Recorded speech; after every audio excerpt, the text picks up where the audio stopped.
بسم اللہ الرحمن الرحیم۔ عالم مثال کو ثابت کرنے کے لیے حضرت شاہ صاحب رحمۃ اللہ علیہ جن احادیث کا حوالہ دے رہے ہیں ان میں ایک بہت مشکل حدیث ہے جو آج ممکن ہے عادی ہو جائے اور آدھا اس کا جو مفہوم ہے وہ آئندہ ہو۔ اور شاہ صاحب رحمۃ اللہ علیہ یہ بیان کرتے ہیں کہ خلق اللہ العقل، اللہ تعالیٰ نے عقل کو پیدا کیا اور عقل کو پیدا کرنے کے بعد اللہ تعالیٰ نے فرمایا کہ آگے آ جاؤ، تو عقل آگے آ گئی۔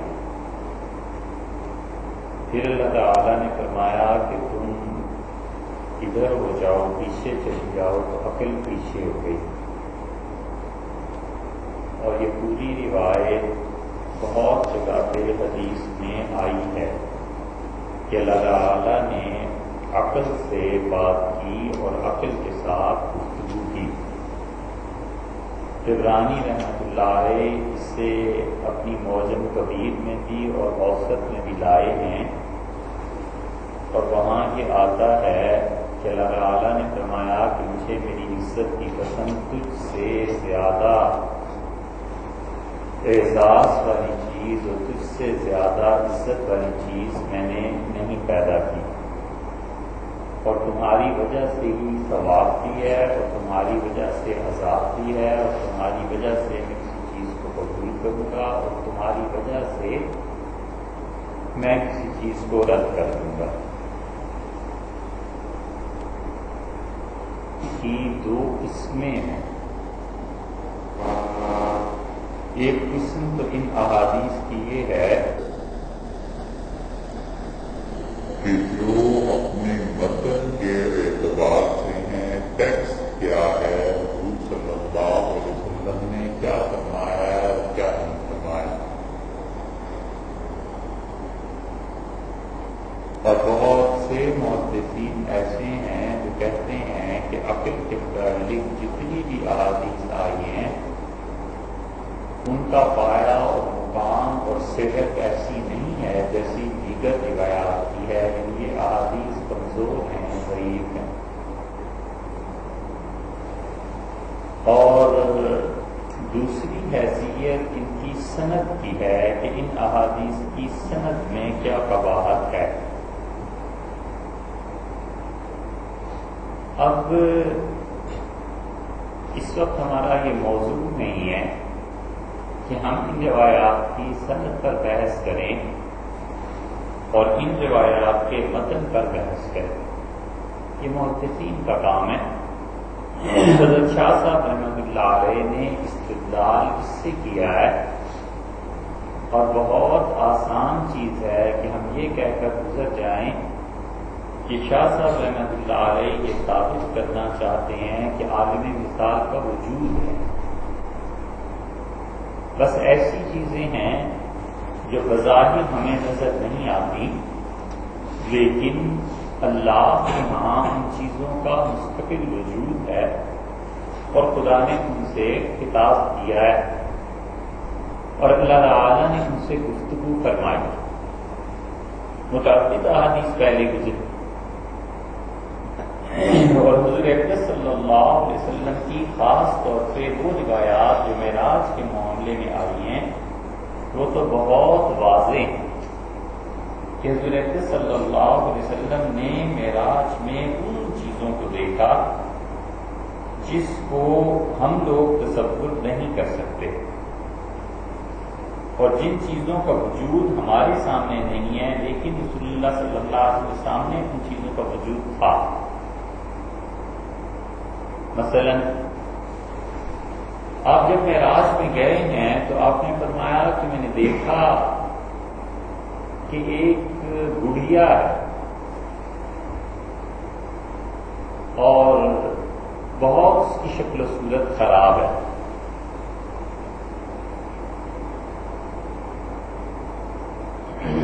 تو میں نے جبریل امین سے پوچھا کہ یہ کیا ہے؟ جبریل نے کہا آگے چلیے۔ پھر میں نے ایک آدمی کو دیکھا جو راستے سے ہٹ کر بیٹھا ہوا تھا،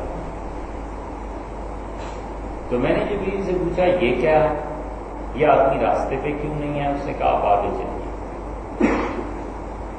پھر میں نے دیکھا ایک آدمی نے مجھے پکارا اور مجھے کہا کہ ہماری طرف آ جائیں، تو میں نے کہا یہ کون ہے جو میرا نام لے کے بلا رہا ہے؟ تو جبریل نے کہا آپ آگے چلیے۔ پھر آگے جب پہنچے تو ایک اور آدمی تھا، اس نے مجھے پکارا اور اس نے کہا کہ آپ ہمارے پاس آ جائیں۔ میں نے کہا یہ کون ہے؟ تو جبریل نے کہا آگے چلیے۔ پھر حضور اکرم صلی اللہ علیہ وسلم نے فرمایا کہ مجھے اتنی شدید پیاس لگی، اتنی شدید پیاس کہ اردو میں اس کا ترجمہ یہ ہوگا کہ گلے میں کانٹے پڑ گئے۔ تو 2 پیالے میرے سامنے رکھے گئے، شراب کا اور دودھ کا۔ تو میں نے غور کیا اور پھر میں نے دودھ کا پیالہ لے لیا اور اسے پی گیا غٹا کر۔ تو سامنے میں نے دیکھا تو ایک بوڑھا آدمی بیٹھا ہوا تھا تکیہ لگا کے، تو اس نے کسی سے کہا کہ تمہارے دوست کو صحیح چیز کی توفیق دی گئی ہے اور اس کو ہدایت مل گئی ہے۔ پھر میں آگے گیا، پھر رسول اللہ صلی اللہ علیہ وسلم نے مختلف چیزیں بیان کی، اس کے آخر پہ یہ آتا ہے کہ جبریل نے پھر ایک ایک چیز مجھے بتائی اور مجھ سے کہا سب سے پہلے جو آپ نے دیکھا تھا نا جس بڑھیا عورت کو بدشکل سی، تو وہ دنیا کی بقیہ مدت ہے کہ بس جس طرح اس کا مرنا ہے قریب، اسی طرح یہ دنیا قریب ختم ہونے والی ہے۔ آپ کو دکھایا کہ آپ کی دنیا کی عمر اتنی زیادہ ہو گئی۔ وہ جو آدمی آپ نے دیکھا تھا کہ راستے سے ہٹا ہوا ہے ایک طرف کو ہے، تو وہ شیطان ہے جو صحیح راہ پہ نہیں ہے۔ پھر جس آدمی نے آپ کو بلایا تھا وہ عیسائیت تھی جو آپ کو بلا رہی تھی، پھر جس نے بلایا تھا وہ یہودیت تھی جو آپ کو بلا رہی تھی، اور پھر جو آپ نے پانی کو چھوڑ دیا اور شراب کو چھوڑ دیا اور تیسرا پیالہ دودھ کا لے لیا، تو اگر آپ پانی کو چن دیتے تو آپ اور آپ کی امت پانی میں غرق ہو جاتی، سب ڈوب جاتی، اور اگر آپ شراب لے لیتے تو آپ کی پوری امت گمراہ ہو جاتی۔ اور وہ جو آدمی تھا جس نے کہا کہ تمہارے صاحب کو صحیح توفیق ملی اور اسے ہدایت دی گئی، اب تک ہمیں معلوم نہیں وہ آدمی کون تھا۔ بہت روایات میں اس کا ذکر ہے، ابن کثیر رحمۃ اللہ علیہ نے اپنی تفسیر میں نقل کیا ہے، اور امام طبری رحمۃ اللہ علیہ نے تہذیب الآثار میں جو حدیث کی کتاب ہے اس میں یہ حدیث کو لائے ہیں، طبرانی لائے ہیں۔ بہت سے محدثین اس روایت کو نقل کرتے ہیں، مگر یہ نہیں پتہ چلا اب تک بھی کہ وہ آدمی کون تھا جس نے یہ تبصرہ کیا۔ تو اس لیے بہت سی چیزیں ایسی ہیں جس عالم میں رسول اللہ صلی اللہ علیہ وسلم نے دیکھی، اور ان سب سے ثابت کیا کرتے ہیں حضرت شاہ صاحب رحمۃ اللہ علیہ نے صرف اتنی سی چیز کہ عالم آخرت اور عالم دنیا کے علاوہ ایک تیسری دنیا بھی ہے، اور وہ تیسری دنیا عالم مثال ہے۔ پھر حضور صلی اللہ علیہ وسلم نے فرمایا کہ جب میں پہلے آسمان پہ پہنچا تو میں نے دیکھا ایک فرشتے کو، اور اس سے جبریل امین نے پوچھا، اس نے کہا کہ دروازہ کٹکھٹایا اور جبریل کو یا کسی کو بھی آسمان میں جانے کی اجازت نہیں تھی، تو اندر سے آواز آئی کہ کون؟ تو انہوں نے اپنا تعارف کرایا، تو ان کے تمہارے ساتھ دوسرے کون ہیں؟ تو انہوں نے کہا محمد صلی اللہ علیہ وسلم۔ تو اس سے پوچھا یہ خود تشریف لائے ہیں یا انہیں بلایا گیا ہے؟ تو جبریل امین نے کہا انہیں بلایا گیا۔ تو آپ نے فرمایا جب اس نے دروازہ کھولا تو اس نے سلام کیا، اور اس فرشتے کا نام اسماعیل تھا، اور میں نے اس کے پاس 70,000 فرشتے دیکھے۔ اب وہ 70,000 فرشتے یا تو تعداد میں اتنے تھے یا عربوں کا جو محاورہ ہے کہ 70 مرتبہ یا 70,000 مرتبہ، یعنی لا تعداد فرشتے تھے، اور آپ نے فرمایا ان میں سے ہر ایک فرشتے کے انڈر اس کی کمانڈ میں 1,000 فرشتے اور تو یہ ان سب کا ہیڈ تھا. یہ وہ چیز ہے جو قرآن کریم میں آئی ہے کہ اللہ نے فرمایا جب ہم کوئی کام کرنا چاہتے ہیں تو وما یعلم جنود ربک الا ھو، تیرے پروردگار کے علاوہ کوئی نہیں جانتا کہ اس کی کتنی فوج ہے، اس کا کتنا لشکر ہے، کتنے لوگ ہیں جن کے ذریعے یا جتنی مخلوق ہے کس کس کے ذریعے وہ اپنے کام کراتا ہے. پھر رسول اللہ صلی اللہ علیہ وسلم فرمایا کہ خوشبو کا ایک جھونکا آیا. تو میں نے کہا یہ کون ہے، یہ کہاں سے خوشبو آ رہی ہے؟ تو اس نے کہا کہ فرعون کی بیٹی کنگھی کر رہی تھی اور اس کی کنگھی گر گئی ہے ہاتھ سے، اور یہ جو کنگھی کرنے والی تھی اس کی جو بھی اس کی خدمت گزار تھی خاتون، اس کے ہاتھ سے کنگھی گر گئی ہے اور یہ خوشبو کا جھونکا وہاں سے آیا. تو رسول اللہ صلی اللہ علیہ وسلم فرمایا میں نے سنا تو فرعون کی جو بیٹی تھی اس نے اس سے بات کی اور اس نے کہا کہ یہ بھی پروردگار کے حکم سے ہوا ہے. اس نے کہا اللہ کے حکم سے ہوا ہے؟ اس نے کہا ہاں. تو اس نے کہا تمہارا مراد یہ ہے کہ میرے والد کے حکم سے ہوا ہے؟ تو اس نے کہا تم ہاں اس کے حکم سے ہوا ہے جو میرا بھی رب ہے، تمہارا بھی اور تمہارے باپ کا بھی. اس نے کہا کون؟ اس نے کہا اللہ. تو یہ خبر فرعون تک پہنچی. اب یہ رسول اللہ صلی اللہ علیہ وسلم جا رہے ہیں معراج میں، اور بات کب کی وہ سن رہے ہیں جو ان سے ہزاروں سال پہلے وہ کنگھی کب گری اور اس کی خوشبو نے اس وقت محسوس ہوئی. اور آپ نے پوچھا جبریل امین سے کہ یہ سب کیا، یہ خوشبو کہاں ہے؟ اس نے کہا یہ فرعون کی بیٹی کو جو کنگھی کر رہی تھی عورت، یہ اس کے ہاتھ سے گر گئی ہے اور خوشبو اس کے سر کی ہے، اس کے بالوں کی ہے، اس کی کنگھی سے. اب یہ گفتگو رسول اللہ صلی اللہ علیہ وسلم سن رہے ہیں، اور یہ گفتگو سن رہے ہیں کئی ہزار سال پہلے. عجیب و غریب نظام ہے اللہ. تو اس نے کہا کہ یہ اس کے حکم سے ہے جو میرا بھی رب ہے، تمہارا بھی اور تمہارے باپ کا بھی. تو اس لڑکی نے یا یہ گفتگو فرعون تک پہنچ گئی. اب فرعون نے بلایا تو فرعون نے اس سے کہا کہ تم میرے علاوہ بھی کسی کی قائل ہو؟ اس سے کہا اللہ کی. تو اس نے کہا میں تمہیں اس کی سزا دوں گا. اور اس نے کہا لے جاؤ اسے اور تانبے کو گرم کرو. اور تانبے کا تنور یا گھر ہوگا اس زمانے میں، کوئی تانبے کا کوئی کرتے ہوں گے ایسا گھر نما کوئی چیز بناتے ہوں گے. تو اس کا جب خوب تپ جائے تو اس عورت کو اس میں ڈال دو. تو اس عورت نے کہا کہ میں کچھ کہہ سکتی ہوں؟ تو اس نے کہا تمہارا حق ہے، تم میری بیٹی کی خدمت کرتی رہی ہو، کیا چاہتی ہو؟ تو اس نے کہا بس یہ چاہتی ہوں کہ میرا بچہ جب مارو گے تو اس کی اور میری ہڈیاں ایک ہی جگہ کر دینا. تو رسول اللہ صلی اللہ علیہ وسلم اس کے بیٹے کی کو جب پھینکنے لگے، وہ ماں تو مر گئی جل کے، جب اس کے بچے کو پھینکنے لگے تو اس بچے نے کہا اپنی ماں سے کہ آپ فکر نہ کریں، ہم ایک جگہ جمع ہو جائیں گے. اب یہ معراج میں گفتگو اس بچے کی رسول اللہ صلی اللہ علیہ وسلم سن رہے ہیں. یہ زمانے کا اتنا بودھ ہے، اس لیے یہ معراج کا سفر عجیب و غریب چیز. ساری روایات اس کی دیکھی جائیں تو کسی آدمی کے لیے سمجھنے کی بات اس میں آ ہی نہیں سکتی جب تک کہ اسے فلسفے کے علوم کا نہ پتا ہو، کہ اسے یہ نہ پتا ہو کہ وقت میں ٹریولنگ کیسے کی جاتی ہے اور اوقات کا زمانے کے ساتھ کیا تعلق جڑتا ہے.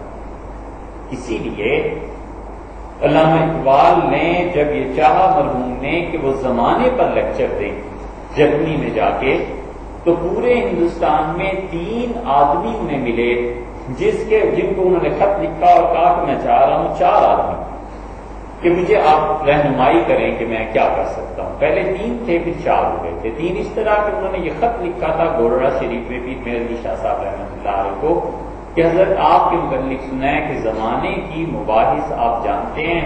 تو حضرت رحمۃ اللہ علیہ پہ ان دنوں بہت غلبہ تھا رونے کا، بس بیٹھے رہتے تھے روتے رہتے تھے، گریا بہت زیادہ تھا. تو انہوں نے اپنے خادم سے کہا کہ ڈاکٹر صاحب کو لکھ دو کہ میری طبیعت ٹھیک نہیں ہے، میں اس بارے میں کچھ نہیں کہہ سکتا، ابھی میں اس طرح کہوں نہیں، طبیعت اچھی نہیں. تو غالباً 2 سال بعد حضرت رحمۃ اللہ کا انتقال ہو گیا. پھر میرے علی شاہ صاحب رحمۃ اللہ کا دوسرے آدمی مولانا برکات صاحب رحمۃ اللہ علیہ تھے ریاست ٹونک کے. تو ان سے بھی ان کی ملاقات نہیں ہو سکی. اور تیسرے آدمی سید انور شاہ صاحب رحمۃ اللہ علیہ. انور شاہ صاحب رحمۃ اللہ علیہ نے انہیں بتایا کہ آپ کون سی کتابیں پڑھیں آپ کو یہ چیزیں ملیں گی. اور انور شاہ صاحب رحمۃ اللہ علیہ نے انہیں کہا کہ عراقی کے رسائل آپ پڑھیں گے. اور عراقی کے رسائل کے متعلق شاہ صاحب رحمۃ اللہ علیہ کہتے تھے کہ وہ نیوٹن نے پڑھے تھے, نیوٹن کے ہاتھ کہیں سے لگ گئے. اور چوتھے آدمی سید سلیمان ندوی رحمۃ اللہ علیہ تھے جن کو انہوں نے کہا تو یہ زمانے کے ساتھ ان چیزوں کا جو تعلق ہے یہ سمجھنا کچھ معمولی بات نہیں. اسی لیے چیزیں جو سفر کرتی ہیں اب تک ممکن نہیں ہوا کہ چیزیں سفر کریں. سائنس کی اتنی ترقی کے باوجود چیزوں کا سفر ممکن نہیں. مطلب یہ ایک جگہ ہے, اب کوئی چاہے کہ اس مسجد کو اٹھا کر اور بغیر کسی جیک کے بغیر کسی چیز کے اس مسجد کو اٹھا کے تو فرض کر لیجئے مری میں لے جائے, نہیں ہو سکتا. اب سے چند سال پہلے تک یہ بھی ممکن نہیں تھا کہ ایک کاغذ مشین کے ذریعے دوسری جگہ منتقل کر دیا جائے. آواز منتقل کرنے کے ذریعے نہیں تھے. ابھی تک وہ لوگ زندہ ہیں. جب انگلینڈ کال کرنی ہوتی تھی تو کہتے تھے بابا جی ہفتے بعد آنا پھر ملا کر دیں گے. اس وقت لائنیں ایسے بنے گی اور یہ چیزوں کا. اور پھر ترقی کی اس چیز نے, کمیونیکیشن نے, اور یہ حال ہے. اور اب پھر ترقی ہوئی اور اب فیکس مشین آ گئی. ایک جگہ سے پرچہ دوسری جگہ پہ پہنچ جاتا ہے, لیکن 1 ٹن وزن کو یہاں سے منتقل کرنا ہے مثلاً امریکہ, تو ابھی تک اس کی کوئی صورت نہیں ہو سکی. نقل و حمل وہی ہے جو آج سے 1000 سال پہلے بھی تھی. اس وقت یہ تھا کہ گاڑیوں کے ذریعے ہو جاتی تھی, اب ٹرانسپورٹیشن پیٹرول کے ذریعے ہو جاتی ہے. اب اتنا بنیادی طور پہ فرق کیا پڑا, لیکن پچھلے زمانوں میں یہ چیز تھی اور لوگ اس بات پر قدرت رکھتے تھے کہ ایک پہاڑ کو فرض کر لیں یہاں سے منتقل کرتے ہیں, اس نے ہزاروں میل کے فاصلے پہ تو کر لیتے. اس کے بہت سے شواہد ہیں, لیکن اس کا تعلق اس موضوع سے نہیں ہے, اس لیے اسے ہم کیا بیان کریں. مگر ایسے ہوتا تھا اور اسی لیے معراج کی حدیث میں بھی آیا ہے. اب دیکھو 2 آدمیوں نے رسول اللہ صلی اللہ علیہ وسلم پوچھی ہے ایک ہی بات اور دونوں کے نتیجے کتنے مختلف ہیں. حدیث میں آتا ہے کہ جب آپ آئے اور لوگوں سے الگ بیٹھے ہوئے تھے تو ایک آدمی ملا حضرت ابوبکر رضی اللہ عنہ کو راستے میں, اور اس نے کہا اپنے صاحب کی سنیے وہ کیا کہتے ہیں, ان کا کیا کہتے ہیں. ان کا وہ کہتے ہیں کہ راتوں رات اس طرح گیا تھا اور آ گیا. اگر انہوں نے کہا اگر وہ فرماتے ہیں تو سچ فرماتے ہیں. عبرانی وغیرہ کی روایات میں اور اس نے کہا جب میں اس بات کا یقین رکھتا ہوں کہ فرشتہ حضور صلی اللہ علیہ وسلم کے پاس آسمان سے آ سکتا ہے تو میں اس بات کا کیوں نہیں یقین رکھوں گا کہ وہ بھی تو جا سکتے. حضرت ابوبکر رضی اللہ عنہ نے قیاس سے کام کیا, عقل کی بڑی اچھی بات ہونے کی کہ جب میں اس سے چھوٹے درجے کی مخلوق پر یقین رکھتا ہوں تو بڑے پہ بھی رکھ سکتا. اور دوسری طرف کیا ہوا, حضرت ابوبکر رضی اللہ عنہ نے جواب دے کر جب پہنچے ہیں بیت اللہ میں تو حضور صلی اللہ علیہ وسلم سے کیا کہ اللہ کے رسول واقعی ایسے ہوا. آپ نے ہاں ہوا. ان کا اللہ کے رسول مجھے بتائیے ہوا کیسے. تو رسول اللہ صلی اللہ علیہ وسلم کل رات عشاء کی نماز کے بعد میں یہاں بیٹھا ہوا تھا, پھر سو گیا, پھر ایسے ہوا, پھر ایسے ہوا. تو ابوبکر رضی اللہ عنہ نے آخر میں کہا کہ آپ سچ کہتے ہیں اللہ کے رسول واقعی ایسے ہوا ہے. یہ تو تھے صدیق. اور ٹھیک یہی سوال آ کر ابو جہل نے کیا اور اس نے کہا کہ میں نے سنا ہے آپ یہ کہتے ہیں. آپ نے کہا ہاں میں یہ کہتا ہوں. اس نے کہا کیسے ہوا تھا. آپ نے جب ساری باتیں بیان کی تو وہ ہنسنے لگا اور اس نے زور سے آواز دی کہ بنکاب ادھر آنا اور ادھر آ کے سنو اب یہ تمہارے دوست دوسری بات کیا کہتے ہیں. وہ دوڑے دوڑے آئے, انہوں نے رسول اللہ صلی اللہ علیہ وسلم سب کچھ سنا اور سننے کے بعد کہنے لگے. ایک عرب تھا, اس نے اپنا سر پکڑ لیا اور اس نے کہا یہ نوبت یہاں تک بھی آ جانی تھی تمہارے عقل اور سوچ کی کہ تم ایسی انہونی باتیں کرتے. پھر انہوں نے کہا اچھا اس آدمی کو بلاؤ جس نے بیت المقدس دیکھا ہے. تو رسول اللہ صلی اللہ علیہ وسلم نے پھر وہ آیا اور اس نے کہا میں نے تو وہ دیکھا ہوا ہے, مجھے آپ بتائیں وہ کیا ہے. یہ بیت المقدس یا مسجد اقصی یہ چیز نہیں تھی جو آج ہے, وہ تو صرف ایک چٹان تھی, مسجد وغیرہ کچھ نہیں تھی. اس کے قرآن میں جو آیا ہے نا کہ مسجد اقصی, اس سے مراد ہے وہ جگہ جہاں پر لوگ سجدہ کرتے تھے, وہ مسجد اقصی کی جگہ تھی. یہ نہیں ہے کہ یہ جو مسجد اقصی اب بنی ہوئی ہے یہ تھی. وہاں تو ایک مربع چٹان تھی چوکور, بس اس چٹان پر یہ جو چیزیں بنی ہیں یہ عبد الملک بن مروان نے بنی. اور عبد الملک اپنے زمانے میں خوب ان احادیث کی تشہیر کرتا تھا کہ بیت المقدس کو جاؤ، وہاں یہ فضیلت ہے، یہ فضیلت ہے، یہ فضیلت ہے۔ وجہ اس کی یہ تھے کہ بھی یہ چاہتے تھے کہ عبداللہ ابن زبیر رضی اللہ عنہ کا بیت اللہ پر قبضہ ہے، تو ان کے مقابلے میں یہ خدا کا تیسرا گھر جو ہے اس کو ترجیح دی جائے اور لوگ وہاں جائیں۔ اس نے بڑا زبردست وہ بنایا تھا اور لوگ جاتے تھے اور لوگ کہتے تھے کہ ابراہا کے بعد یہ عبد الملک کا پیدا ہوا ہے کہ خدا کے گھر سے ہماری توجہ ہٹاتا ہے، لیکن عبد الملک کر کچھ نہیں سکا۔ لیکن جو چیز اس نے بنائی اور جتنا پیسہ اندھا دھند اس نے خرچ کر دیا، اگر نہ اس زمانے میں یہ چوکور ایک مربع تھا، اسی کی طرف یہودی منہ کر کے نماز پڑھتے تھے۔ ایک روایت کے مطابق حضور صلی اللہ علیہ وسلم بھی ذریعہ منہ کر کے نماز پڑھتے رہے۔ بیت المقدس مسلمانوں کا قبلہ اول جو کہلاتا ہے اس اعتبار سے، اور اسی کے متعلق یہودی یہ کہتے تھے کہ یہاں سے اسحاق علیہ السلام کا ذبیحہ ہوا تھا، اسے مقدس جگہ مانتے تھے۔ تو جی جب بات ہوئی نا کہ میں 1 مہینے کی مسافت ہے آنے میں اور 1 مہینے کی جانے میں، اور میں تو اس چیز کو دیکھ کے آیا ہوں اور آپ بتائیں اس میں کیا ہے، تو حدیث میں الفاظ یہ آئے ہیں کہ رسول اللہ صلی اللہ علیہ وسلم بڑا سخت وقت یہ آ گیا، اس لیے کہ میں نے اس تفصیل سے تھوڑے ہی دیکھا تھا کہ ساری چیزیں بیان کروں، اور میں اس پریشانی میں تھا کہ میں نے دیکھا اچانک جبریل امین نے اٹھایا اس گھر کو، اور یہ عقیل کا جو گھر ہے یہاں لا کے اسے رکھ دیا۔ یہ عقیل کا گھر کہاں تھا؟ عقیل حضرت ابو طالب کے بیٹے اور حضرت علی رضی اللہ عنہ کے بھائی تھے۔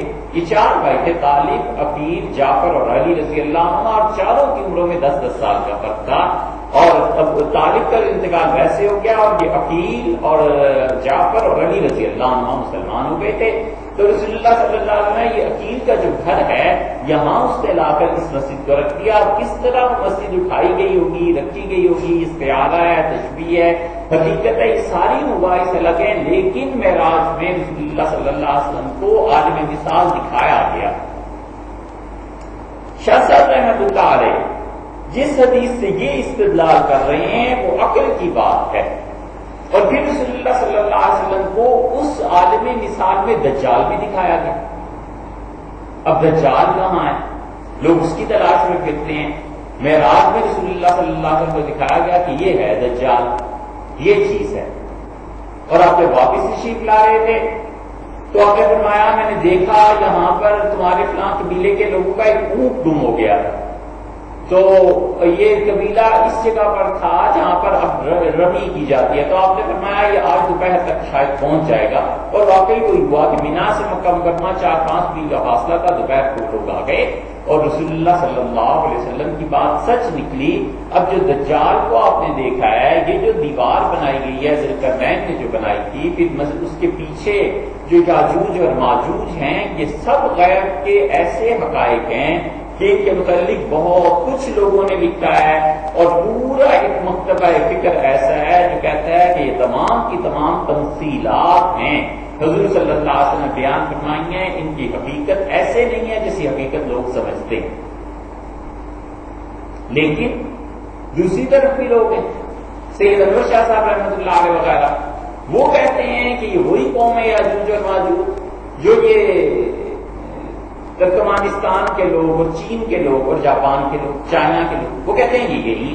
ایک تیسرا گروہ بھی ہے، وہ اسکول آف تھاٹ ایک اور ڈائمینشن اس کی دیتا ہے، اور وہ بتاتا ہے کہ یہ لوگ کسی جگہ پر رہتے ہیں، لیکن یہ اتنا مشکل مسئلہ ہے، اتنا مشکل مسئلہ ہے کہ جب تک کسی انسان نے اب موجودہ سائنس کی چیزیں اور وہ چیزیں نہ پڑھی ہوں جو زمانے سے تعلق رکھتی ہیں تو نہیں حل ہو سکتا۔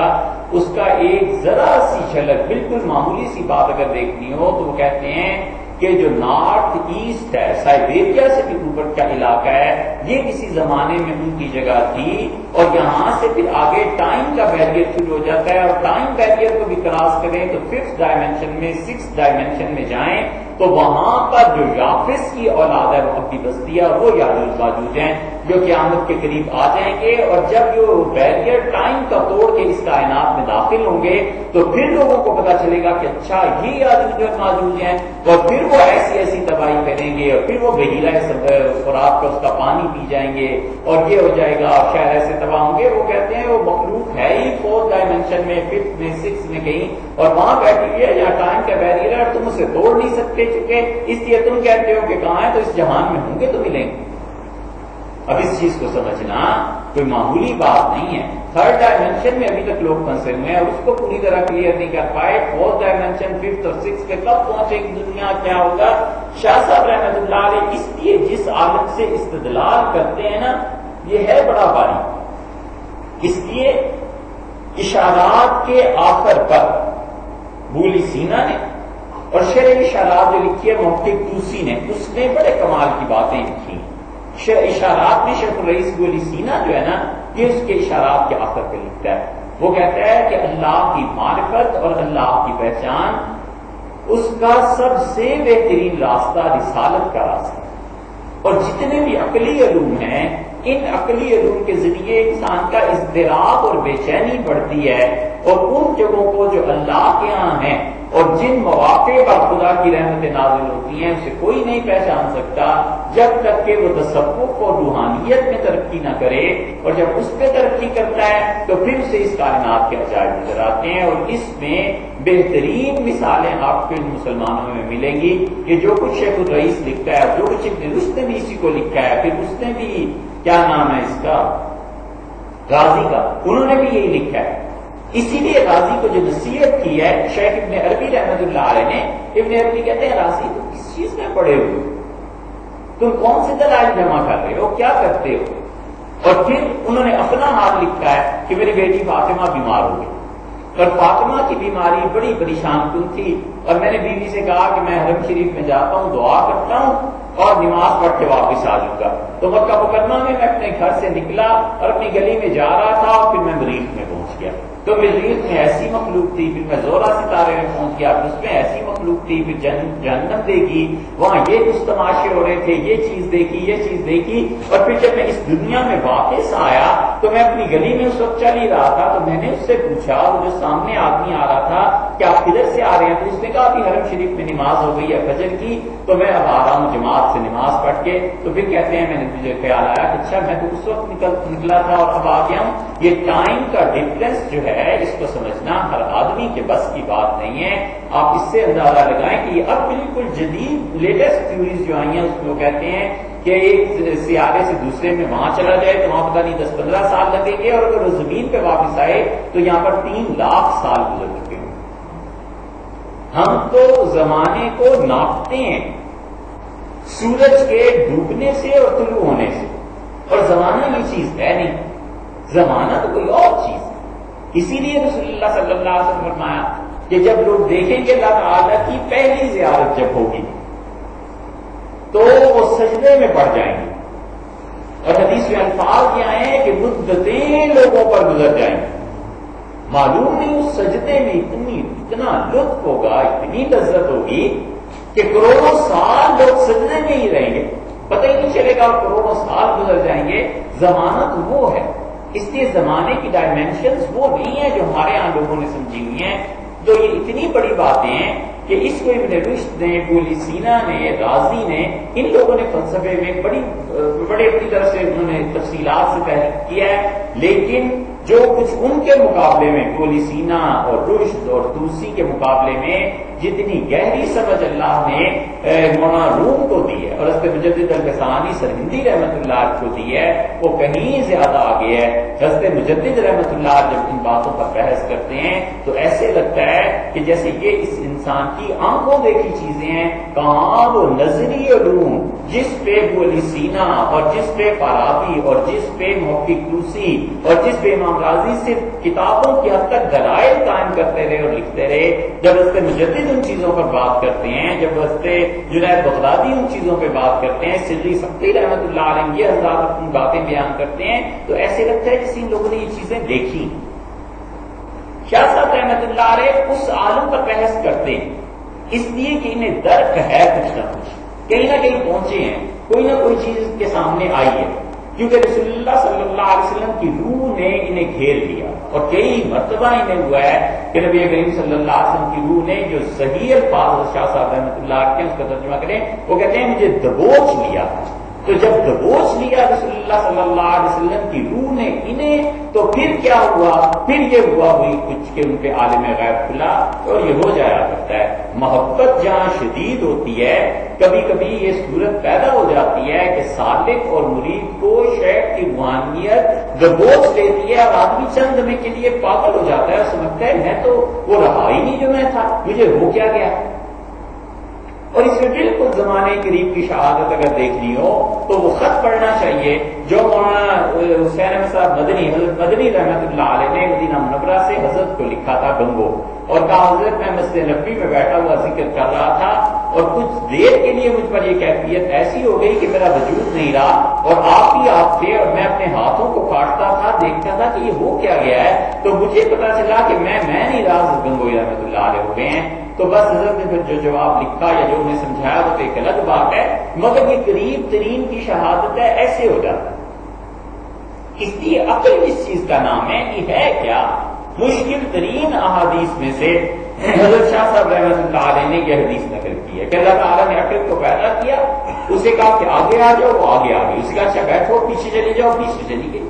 اللہ تعالیٰ نے فرمایا کہ سب سے زیادہ عزت والی چیز میں نے تمہیں پیدا کیا ہے، تمہاری وجہ سے ہی لوگوں کو ثواب دوں گا، تمہاری وجہ سے ہی عذاب دوں گا، اور تمہاری ہی وجہ سے یہ کائنات چلے گی۔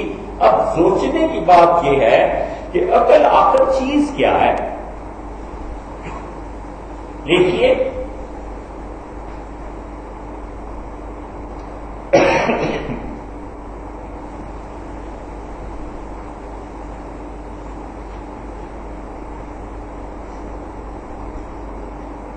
اگر کسی آدمی نے ڈائمینشنز پڑھی ہوئی ہوں کہ انسان کیسے کام کرتا ہے،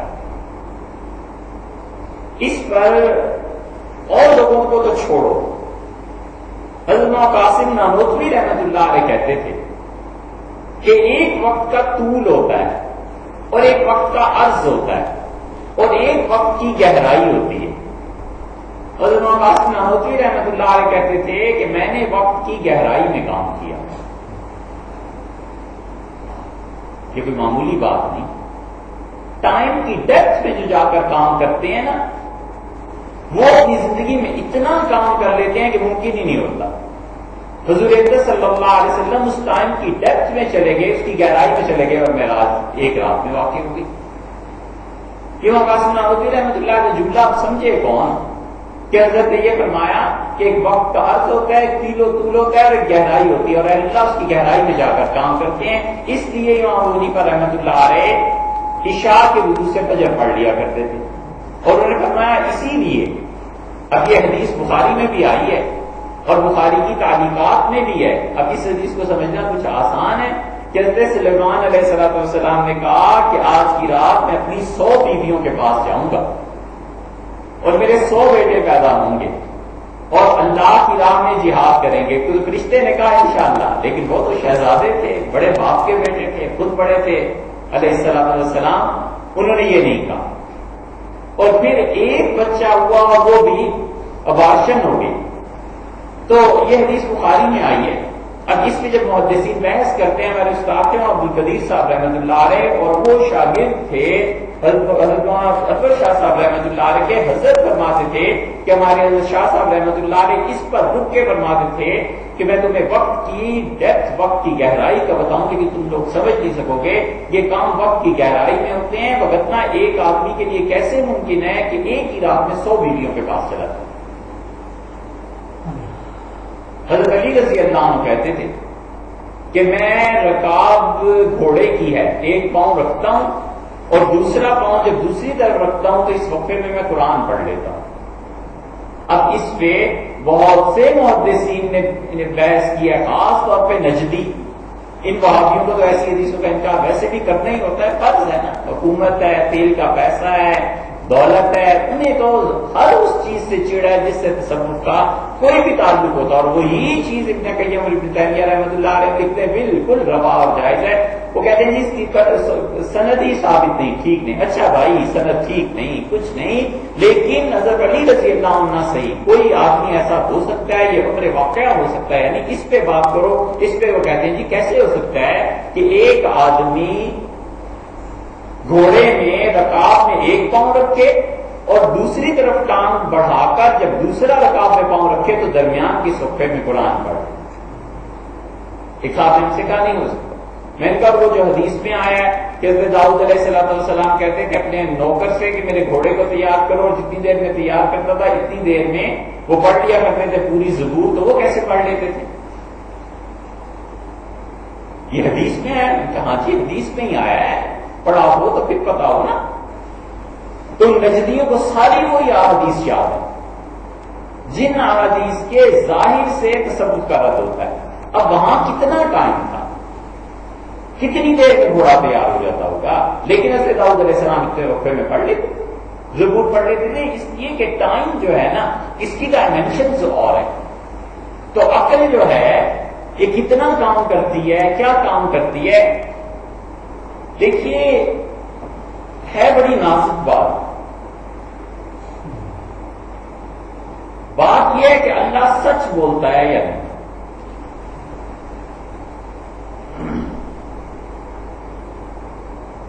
یہ جملہ درست ہے کہ اللہ سچ بولتا ہے؟ ظاہر یہ جملہ درست ہے نا؟ یہ جملہ درست نہیں ہے. مفتیوں کی بات الگ ہے. یہ کوئی آدمی عام آدمی کہے کہ اللہ سچ نہیں بولتا تو معاذ اللہ کفر کا فتویٰ اور بالکل صحیح فتویٰ لگائیں گے، لیکن حقیقت ایسے نہیں ہے. وجہ اس کی کیا ہے؟ ایک دو جملوں میں فرق کرنا چاہیے. دیکھیں ہم سچ بولتے ہیں، ہم یہ کہتے ہیں کہ یہ کاغذ ہے. اب ایک بچہ ادھر سے آتا ہے اور کہتا ہے مولوی صاحب یہ کاغذ تو نہیں ہے، آپ کے ہاتھ میں یہ لوہے کی ایک شیٹ پکڑی ہوئی ہے. تو آپ دیکھ کر فیصلہ کریں گے کہ یہ کاغذ ہے یا لوہے کی شیٹ ہے. اگر لوہے کی شیٹ ہے تو ہم نے جھوٹ بولا، اور اگر یہ کاغذ ہے تو پھر ہم نے سچ بولا اور بچے نے جھوٹ بولا. سچ اور جھوٹ انسانوں میں ایسے ہی چلتا ہے نا کہ جو حکایت اس نے کہی ہے، جو بات اس نے کہی ہے امر واقعہ کے مطابق ہے یا نہیں. ایک آدمی کہتا ہے میں آج کالج گیا تھا، میں مدرسے گیا تھا، میں نے حدیث شریف کا سبق دیا پڑھایا، بالکل ٹھیک ہے. بچے کہتے ہیں نہ وہ آئے تھے نہ حدیث شریف کا سبق پڑھایا، بالکل جھوٹ ہے. اس لیے کہ جو قول ہے وہ واقعے کے مطابق نہیں. تو ہمارے یہاں سچ یہ ہے کہ کوئی چیز ہے اور ہمارا قول اس واقعے کے مطابق ہے یا نہیں ہے. تو واقعہ چیز کوئی پہلے ہونی چاہیے پھر قول ہے، اور اللہ کے ہاں پہلے قول ہے پھر چیز ہے. اس فرق کو سمجھنا چاہیے کہ اللہ کے ہاں پہلے بات ہے پھر چیز ہے. ہم اور آپ کہیں گے کہ آگ جلاتی ہے، بالکل ٹھیک ہے بھائی آگ جلاتی ہے، اس لیے کہ ہمیں تجربہ ہے نا. اللہ تعالیٰ اگر کہہ دے کہ آگ نہیں جلاتی تو جو ہی وہ کہے گا دنیا بھر کی آگ ٹھنڈی ہو جائے گی، کوئی چیز نہیں جلائے. وہ سچ کہتا ہے. جو کچھ اس نے کہا ہے چیزیں ویسے ہی ہو جائیں گی، اور ہم جو کچھ کہیں گے پھر پتہ چلے گا کہ چیز ویسی ہے یا نہیں. خیال میں آیا کتنا فرق ہے ان دو حقائق میں کہ اللہ تعالیٰ سچ کہتا ہے، ہم کہتے ہیں اللہ جو کچھ کہتا ہے وہ سب سچ ہے. انسان سچ کہتا ہے یا جھوٹ کہتا ہے کیونکہ پہلے چیز ہے پھر انسان کا قول ہے، اور اللہ کے یہاں جو کچھ وہ کہتے ہیں وہ سب سچ ہے. اس کی ایک دوسری مثال میں حضرت نوح علیہ السلام نے کہا کہ اللہ ان ابنی من اہلی، میرا بیٹا میری اولاد میں سے ہے، اور آپ نے کہا تھا میرے خاندان کو بچائیں گے. نوح علیہ السلام سچ کہتے ہیں کہ جھوٹ کہتے ہیں؟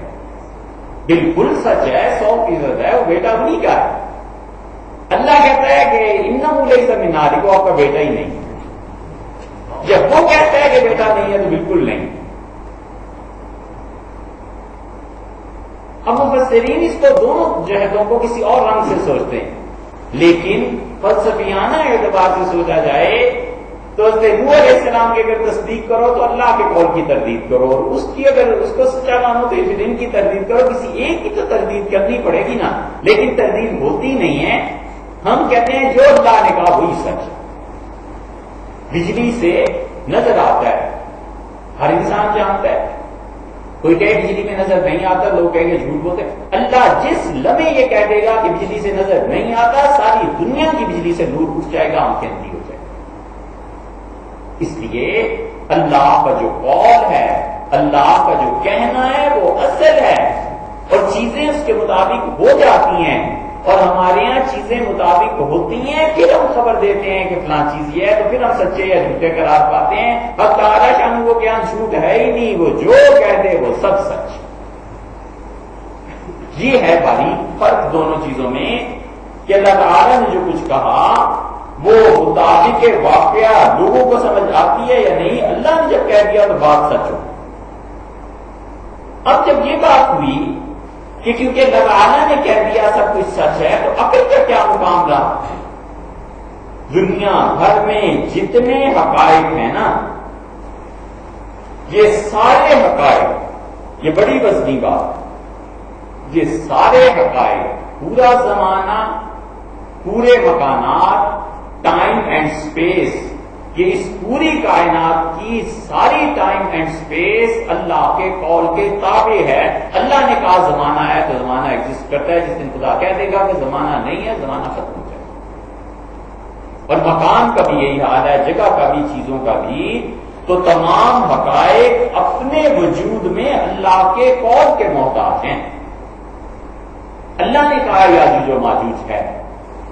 ایک وقت آئے گا جب لوگ ڈائمینشن سے نکلیں گے اور ٹائم میں کہیں ٹریولنگ کریں گے تو پھر پتا چلے گا. حضور صلی اللہ علیہ وسلم نے صحیح حدیث میں یہ فرمایا ہے. اس لیے جو لوگ کہتے ہیں نا کہ سائبیریا سے بھی اوپر اس ڈائمینشن میں جاؤ اور وہاں دیکھو، اور ان برف سے اوپر جا کر کسی جگہ پر حضور صلی اللہ علیہ وسلم نے عجیب بات ابن ماجہ میں فرمائی. غور نہیں کرتے اس پہ. آپ نے فرمایا کہ اس بلخ اور بخارا ان علاقوں کی طرف کے یہاں سے ایک آدمی اٹھے گا جو دین کی مدد کرے گا، اور تم میں سے کسی انسان کو برف پر گھسٹ کے بھی جانا پڑے تو اس کے پاس پہنچ جانا. یہ نہیں فرمایا کہ آگ کا دریا بھی ہو. یہ بھی تو کہہ سکتے تھے نا کہ تمہارے اور اس کے درمیان آگ کا دریا حائل ہو جائے تو اس کو بھی کراس کر لینا. یہ نہیں کہا، برف کا ذکر کیا اس لیے کہ برف ہی ان علاقوں میں ہے، اور کبھی وہ آئے گا جو بھی آدمی پھر برف کو لوگ کراس کر کے جائیں گے. یہ حدیث پھر پوری ہوگی. اسی طرح یہ جو تھرڈ ڈائمینشن کے بعد جب لوگ نکلیں گے، ممکن ہے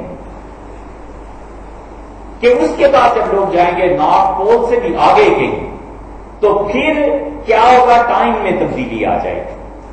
جب وقت میں تبدیلی آ جائے گی تو رسول اللہ صلی اللہ علیہ وسلم کی بات پوری ہو جائے گی، کیونکہ ٹائم میں سے نکلیں گے نا لوگ تو وہاں سے یاجوج ماجوج اگر آ جاتے ہیں تو ٹائم کا فرق پڑ گیا. جب ٹائم کا فرق پڑے گا تو رسول اللہ صلی اللہ علیہ وسلم دجال جب آئے گا تو تمہارا سال 1 مہینے کا ہو جائے گا، اور مہینہ جو ہے وہ ہفتے کا ہو جائے گا، اور ہفتہ دن کے برابر ہو جائے گا، اور دن اتنی جلدی گزر جائے گا جیسے کھجور کی ایک کچھ شاخ کو لے کے تم چلا. ٹائم میں فرق پڑے گا. یہ ایسی چیز ہے جو فی الحال انسان کی عقل سے ہی ماورا. لیکن اہل علم جب اس نہج پر غور کرتے ہیں تو پھر کچھ بات کھلتی ہے، لیکن پھر صحیح کبھی. عقل کا مقام کیا ہے؟ جب ساری کائنات کے حقائق اللہ کے قول کے تابع ہیں تو عقل کا کیا مقام ہوگا؟ عقل کس کھاتے میں آ گئی بھائی؟ اللہ تعالیٰ نے فرمایا اذا اراد شیئا، اور جب اللہ کسی چیز کا ارادہ کرتا ہے یقول لہ کن فیکون، تو اللہ کہتا ہے ہو جا تو یہ ہو جاتا ہے. تو اللہ کا کلمہ کن، اس کے بعد یہ پوری کائنات کیا ہو گئی؟ یکون. جس چیز میں ہونا تھا وہی ہو گئی نا. تو یکون کن کے تحت ہوئی. تو دیکھو یکون جب کن کے تحت ہو گئی پوری کائنات، اللہ کے قول کن کے تحت ہو گئی تو اللہ جو چاہے سو کہ. اس بات کو شیطان نہیں سمجھ سکتا. وہ مردود سمجھ جاتا تو اتنے قضیے ہی نہ پیدا ہوتے. اس نے کہا کہ عقل سے بات کرنی چاہیے کہ جو آدھا ہے وہ ادنا کے سامنے جھکے. جو ادنا مٹی سے پیدا ہوا ہے اس کے سامنے جو آگ سے پیدا ہوا ہے آدھا وہ کیوں جھکے؟ اور یہ عقل نہیں آئی کہ اس کائنات میں اصل چیز اللہ کا قول کن ہے. اس نے کہا اس کائنات کو وہ جا بولو گے، اور وہ اتنی بڑی چیز ہے، اتنی بڑی چیز ہے کہ دیکھو سمجھو اس بات کو، ہر چیز کا ایک وجود ہے، آسمان کا وجود ہے، زمین کا وجود ہے، ہمارا اور آپ کا وجود ہے، اس سارے وجود کے لفظ کو جسے ایگزسٹ کہتے ہیں نا، چیزوں میں جو پائی جاتی ہیں، اس سب کے پیچھے اللہ ضامن ہے۔ اللہ کی ضمانت آج ہٹا لے، ساری کائنات تباہ ہو جائے، ٹکڑے ٹکڑے ہو جائے۔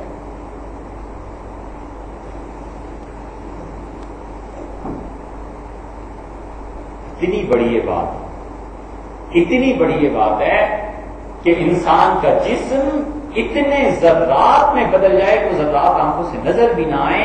اللہ کی ذات نے ضمانت دی ہے کہ انسان زندہ ہے، اس کی ہے ورنہ کچھ نہ۔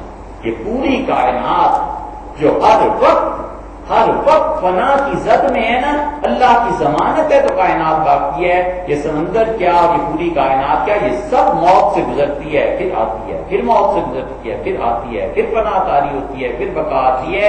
یہ فنا اور بقا تسلسل کے ساتھ ہے، اس لیے آپ کو پتا چلتا ہے کہ میں بول رہا ہوں، آپ سن رہے ہیں، آپ بول رہے ہیں، میں سن رہا ہوں۔ اور جس طرح آپ نے تصویر دیکھی ہو، تصویر کو اتنی تیزی سے گھماتے ہیں کہ کریکٹر نظر آتا ہے نا ٹی وی پہ بول رہا ہے، اب اس کو دیکھو ریل میں تو وہ ایک ہی تصویر ہے، اس کو اتنی تیزی سے گھمایا ہوا ہے۔ یہ کائنات اتنی تیزی سے گھوم رہی ہے کہ لوگ ایگزسٹ کر رہے ہیں، ان کے وجود برقرار ہیں، آسمان کا وجود، زمین کا وجود۔ اللہ نے ایسے ہی نہیں کہہ دیا، قرآن کی یہ آیت، حقیقت میں قرآن میں کچھ بھی نہ ہوتا تو عقل مند آدمی کے لیے یہ آیت ہی کافی تھی کہ مر جاتا اس کو سن کے اور سجدے میں ساری زندگی سر رکھے رہتا۔ اللہ نے کہا وَلَمْ يَكْفِ بِرَبِّكَ أَنَّهُ عَلَىٰ كُلِّ شَيْءٍ شَهِيدٌ۔ کیا لوگوں کے سمجھنے کے لیے اتنا کافی نہیں ہے کہ اس کائنات میں جتنا کچھ پایا جاتا ہے ہم اس کے ضامن، ہم ضمانت دیتے ہیں۔ جس دن ہم ضمانت نہ دیں اس دن بندہ بندہ نہیں اور جانور جانور نہیں اور وقت وقت نہیں، وقت کو اللہ کھینچ لے پھر کیا۔ اور یہی وہ چیز ہے جو رسول اللہ صلی اللہ علیہ وسلم نے فرمایا تھا کہ وہ سوراخ ہو گیا اس دیوار میں، اور جس دن وہ انشاءاللہ کہہ دیں گے اس دن وہ لوٹ آئیں گے۔ وہ انشاءاللہ کہنے کا جو جملہ ہے نا، وہ جملہ کلام میں چلا گیا، وہ مادیت سے نکل کے کلام میں چلا گیا۔ اب جیسے یہ آئنسٹائن کی تھیوری ہے کہ اس میں انرجی کو وہ دوسری طرف لے گئے، ان کا انرجی ہے اور انرجی کے بعد ایٹم ہے، اور ایٹم میں بھی جو بالکل اس کا پوائنٹ ہے اسے توڑو تو اس میں سے یہ شعاعیں نکلتی ہیں، یہ چیزیں۔ سوال یہ پیدا ہوتا ہے کہ جب بگ بینگ ہوا تھا، پہلا دھماکہ ہوا تھا، تو جو خلا پیدا ہوا تھا اس میں انرجی اندر کی طرف جو آئی تھی پھر کیا ہوا؟ اس پہ تحقیق کر رہے ہیں۔ کاش کہ مسلمان یہ تحقیق کریں۔ کیا کریں؟ کوئی آدمی نہیں ملتا جس نے سائنس کو بھی، فزکس کو اور اس کو بھی پڑھا ہوا ہو، اسلام کی چیزوں کو بھی اس سے بات کریں، آدمی نہیں ملتا۔ اور اب تو ظاہر ہے کہ ہم بھی موت کی طرف جا رہے ہیں، پتہ نہیں کس دن چلے جائیں۔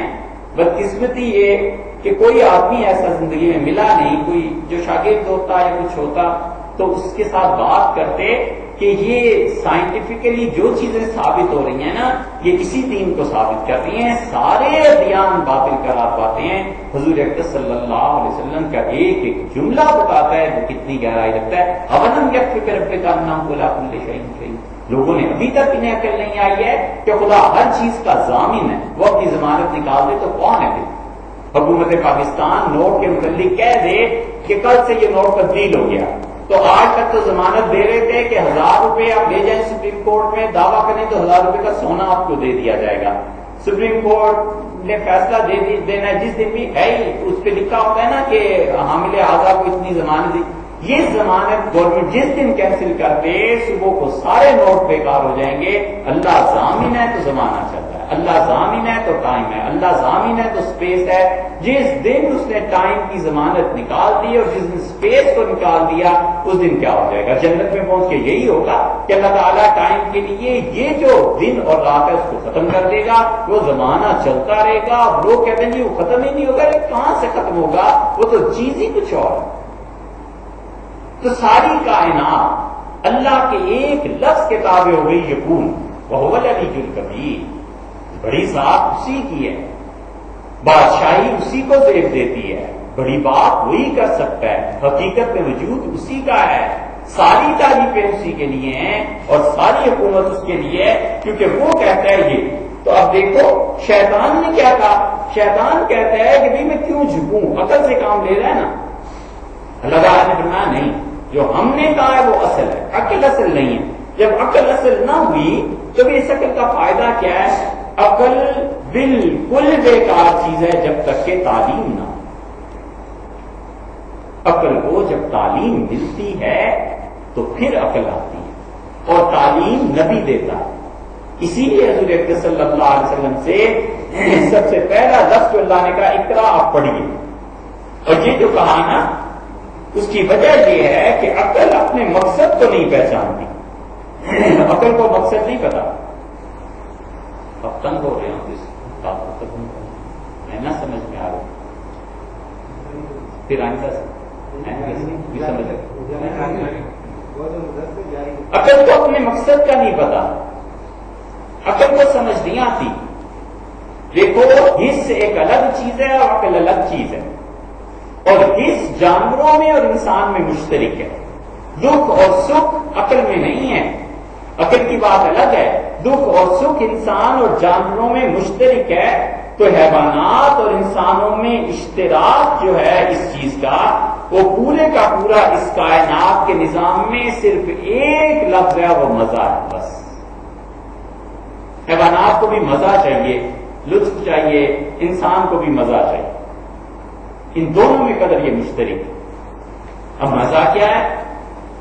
آپ آم کھاتے ہیں، آپ کو گدے میں مزہ آتا ہے، یہی مزہ جانور کو چھلکے میں آتا ہے۔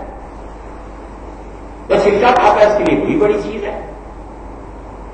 ہمارے لیے بڑی زبردست بات ہے کہ بھنا ہوا قیمہ، مرچیں ڈلی ہوئی کوئی لا کے رکھ دے، اور یہی چیز اگر لے جا کر بکری کو کھلائیں، دمبے کو کھلائیں تو وہ بالکل نہیں کھائیں گے، اس لیے کہ ان کے نزدیک بے معنی چیز ہے۔ ان کے لیے مزہ کیا ہے؟ ان کے لیے مزہ کسی اور چیز میں ہے، وہ گھاس ہے۔ سور جو کچھ کھاتا ہے معاذ اللہ، اس کے لیے لطف اس چیز میں ہے، حالانکہ آپ سوچیں تو وہ چیز ہے جو انسان نفرت کرتا ہے، اور ایک طرح سے کھانے میں اپنے لیے مفید چیزیں ساری اپنے جسم میں باقی رکھ کے اور اس چیز کو فارغ کر دیتا ہے، وہ کھاتا ہے، اس کے لیے وہ چیز ہے۔ مزہ ہے کہ نہیں؟ مشترک ہے انسانوں میں بھی جانوروں میں۔ کھانے کا یہ حال ہے۔ لباس کا لے لو تو لباس میں کیا ہے؟ ہم بہتر سے بہتر کپڑا پہنے، جانور کے لیے کھال کافی ہے۔ وہ کہتا ہے میری کھال جیسے کون سی چیز ہو سکتی ہے؟ ننگا پھرتا ہے، اس کی کھال سے پروٹیکٹ کرتی ہے۔ پانی ہے، پانی وہ بھی پیتا ہے، ہم بھی پیتے ہیں، وہ ایک نالی سے پی لیتا ہے اور میں سے پی لیتے ہیں۔ جنس ہے، لذت ہے، وہ انسان اپنے طریقے سے حاصل کرتا ہے، اور جانور اپنے طریقے سے۔ یہ جتنے جنس کی دنیا میں اور سیکس کی دنیا میں ڈوبے ہوئے ہیں، انہوں نے کبھی اس بات پر غور نہیں کیا کہ اللہ نے جانوروں کے لیے کس سہولت سے وہ چیز پیدا کر دی ہے۔ جانوروں میں جتنی مادائیں ہیں ان کو اللہ تعالیٰ نے پیچھے کی طرف سے اوپن کر دیا ہے، اور انسانوں کے لیے اللہ نے مختلف پیدا کیا۔ یہ اللہ کے ہونے کی دلیل، اس لیے کہ اس نے فرق رکھنا تھا، عقل فرق نہیں کر سکتی۔ اور عقل ہے کیا مصیبت؟ عقل کے لیے سب سے بڑی مصیبت یہ ہے کہ جب اسے احساس پیدا ہوتا ہے نا کہ یہ چیز پانی ہے، تو بس سب چیزیں ڈوب جاتی ہیں۔ آم کھا رہا ہے اور پتہ ہے کہ آم کھانے میں، اب گٹلی چوسنے میں بس یہ آخری وقت ہے، اس کے بعد سے پھینک دینا ہے، تو کہتا ہے کاش کہ یہ مزہ 10 سال تک رہتا۔ بہت سے لوگ کو آپ دیکھیں لذیذ کھانا کھاتے ہیں، پانی نہیں پیتے، کہتے ہیں اس کا مزہ تھوڑی دیر منہ میں رہے۔ زندگی کیا ہے؟ سب سے تکلیف دہ چیز یہ ہے کہ موت آ جائے گی، مر جائیں گے تو یہ لذت ختم ہو جائے گی، اس لیے ڈرتا ہے نا۔ تو عین سرور کی حالت میں، عین نشے کی حالت میں، اور عین اس حال میں جب اس کی لذت عروج پہ ہوتی ہے، جو ہی یہ احساس پیدا ہوتا ہے کہ اب اس لذت پہ زوال شروع ہو گیا، دل بجھ جاتا ہے کہ کیا مصیبت ہے، کاش کہ یہ پیریڈ لمبا ہو جاتا۔ تو کہاں گئی عقل؟ جو جانور کرتے ہیں وہ انسان کرتا ہے، تو جانور آسانی سے زندگی بسر کر رہا ہے، تو یہ زیادہ مصیبت پڑی ہوئی تھی انسانوں پہ کہ عقل کا بوجھ لے کے لاد کے اس کے ساتھ زندگی بسر کرے، تو جانور ٹھیک ہے نا، اس کی بھی وہی مشترک چیزیں ہیں، اس طرح بھی وہی مشترک چیزیں ہیں. تو اس لیے حص اور مسئلہ یہ ہے کہ جانور جو کچھ بھی کرتا ہے وہاں پر پہنچ کے جو کیفیت اختیار کرتا ہے، اس کیفیت کو انسانوں کے لیے اللہ نے نہیں رکھا. مقاصد ایک ہے، کیفیات مختلف ہیں. بس آخر پہ پہنچ گئی یہ بات. مقاصد ایک، کیفیات مختلف. گندی نالی سے جانور پانی پی لے تو کیا ہوا؟ پیاس بجھ گئی. اور انسان گلاس سے پی لے تو پیاس اس کی بھی بجھ گئی، مقصد ایک پورا ہو گیا. لیکن جو طریقہ کار میں فرق ہے نا، کہ انبیاء علیہ السلام نے تعلیم دی کہ تم نالی سے پانی پیو گے تو بری بات ہے، گناہ ہو جائے گا، اور گلاس سے پانی پیو گے تو ٹھیک بات ہے، اس کو پی لو. پہننے کے کپڑوں کے پہننے کا جب وقت آیا تو جانور نے کہا میری کھال کافی ہے. انسان کو تعلیم ملی کہ کھال تمہاری بھی ہے لیکن یہ مناسب نہیں ہے، تم یہ کپڑے پہنو. تو ان کپڑوں کو جو شریعت نے بتایا ہے کہ اگرچہ جانور کو اس سے گرمی سردی سے تحفظ اور انسان کو اس سے گرمی سردی سے تحفظ مل گیا، لیکن کیفیت کا فرق ہے کہ مرد ریشم نہیں پہنے گا، عورت ایسا کپڑا نہیں پہنے گی. مرد خوشبو لگائے گا، عورت بھی لگائے گی، عورت ایسی خوشبو نہیں لگائے گی جس سے غیر متوجہ ہو. یہ جو کیفیت کا فرق ہے یہ تعلیم سکھاتی ہے، اور تعلیم جو سکھاتی ہے وہ یہ ساتھ ساتھ بتاتی ہے کہ اس کیفیت کے فرق کو سمجھو. اس کیفیت کا فرق اس دنیا میں ظاہر نہیں ہوگا، اس کیفیت کا فرق ظاہر ہوگا جب تم مرو گے تو تمہیں اس پہ ثواب ملے گا یا عذاب ملے گا. یہاں عقل کام آتی ہے. بس سمجھے، یہ عقل. اس لیے رسول اللہ صلی اللہ علیہ وسلم فرمایا کہ قیامت میں ثواب اور عذاب جو ہوگا وہ عقل کی بنیاد پر ہوگا، کہ عقل بتاتی ہے کیفیت کا فرق. عقل کہتی ہے غیر کا مال لے کے مزے اڑا رہے ہو، یہ مال اس کا ہے، اس کو واپس کرو. جانور جدھر چاہے منہ مار لے، تو جانور جدھر چاہے منہ مار لے تو اس کا بھی پیٹ بھر جائے گا. اس نے کسی یتیم بچے کا مال کھا لیا، اس کا بھی پیٹ بھر جائے گا. اس نے ناحق پیسہ لے لیا، اس کا بھی پیٹ بھر جائے گا. شریعت اس کیفیت پر زور دیتی ہے. عقل کہتی ہے دیکھو انبیاء علیہ السلام نے غیر کا مال لینے سے منع فرما دیا، غیر کا مال نہیں لینا. اچھا بھی نہیں لینا پھر کیا ہوگا؟ وہ کہتے ہیں بس اس پہ ٹھہر جاؤ، اس پہ جو آگے مرتب ہونا ہے نا اجر، وہ تمہیں آخرت میں ملے گا، اس دنیا میں تمہیں نہیں ملے گا. یہ ہے یؤمنون بالغیب، کہ وہ بن دیکھی چیزوں پر ایمان لاتے ہیں، انہیں یقین ہوتا ہے کہ اس کا اجر ملے گا. یہاں پہنچ کے عقل اپنا کام دکھاتی ہے. اب اتنا بنیادی طور پہ عقل میں کیا رکھا ہے؟ ضروری ہے کہ اس سوچ کے ساتھ ہی زندگی بسر کرنی ہے. جانور جہاں چاہے اپنی خواہش کو پورا کر لے. شریعت انسان کا معاملہ ہے، انسان بھی جانوروں جیسے ہیں، لیکن عقل ہے اگر اس میں تو عقل یہ سکھاتی ہے کہ شریعت نے دو گواہ مقرر کیے ہیں، حق مہر مقرر کیا ہے، یہ چیزیں مقرر کی ہیں. وہ کہتا ہے اس کا کیا فائدہ ہے حق مہر کا اور دو گواہوں کی موجودگی کا؟ انبیاء علیہ السلام کہتے ہیں ابھی چپ رہو، بس اس کام کو کرو گے تمہیں پھر پتا چلے گا اگلے جہان میں. تو وہ جو ثواب اور عذاب ہے وہ اس کا لنک ہے اس عقل کے ساتھ. اسی لیے رسول اللہ صلی اللہ علیہ وسلم نے فرمایا کہ تمہارے درجے قیامت میں عقل کے مطابق ہوں گے. مطلب یہ کہ جو آدمی اپنے شعور کے ساتھ زندگی بسر کر کے جانور پنے سے ہٹ کے زندگی گزارتا رہا اس کو آخرت میں اچھے درجات ملے. یہ ہے وہ حدیث جو کافی مشکل، یہ آدھی بات ہوئی، آدھی